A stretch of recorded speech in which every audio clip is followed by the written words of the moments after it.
Election से मुतालिक गैर यकीनी सूरत हाल नहीं, अगर कोई ऐसा करता है तो सुप्रीम कोर्ट की तौहीन होगी। जस्टिस अतर मिनल्ला के ताहयात नाअहली का केस में रिमार्क्स, कहा केस को इंतखाबात में ताखीर के आलाए कार के तौर पर इस्तेमाल नहीं किया जाएगा, समाअत जनवरी में होगी। अदालती हुक्म की नकल इलेक्शन कमीशन को भी इरसाल करने का हुक्म। चीफ जस्टिस ने कहा इंतखाबात सर पर हैं, इलेक्शन एक्ट में तरमीम और सुप्रीम कोर्ट के फैसले में से किसी एक को बरकरार रखना होगा। पीपल्स पार्टी किसी सूरत इलेक्शन में ताखीर नहीं चाहती, इलेक्शन कमीशन ने यकीन दिलाया है कि ताखीर नहीं होगी। पीपी रहनुमा ताज हैदर की इलेक्शन कमीशन के बाहर गुफ्तगू। फैसल करीम कुंडी बोले इलेक्शन में ताखीर बर्दाश्त नहीं करेंगे, लेवल प्लेइंग फील्ड में सूबाई हुकूमतें भी आती हैं। सईद गनी ने कहा कि हल्का बंदियों पर सबसे ज्यादा एतराज़ात पीपल्स पार्टी के हैं।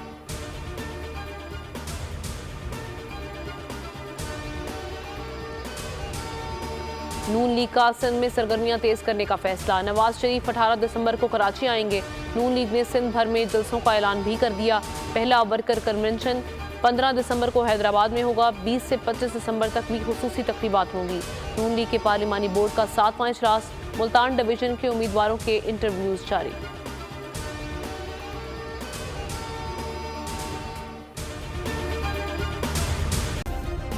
सब्सक्राइब करें और बेल दबाएं ताकि कोई खबर रह न जाए।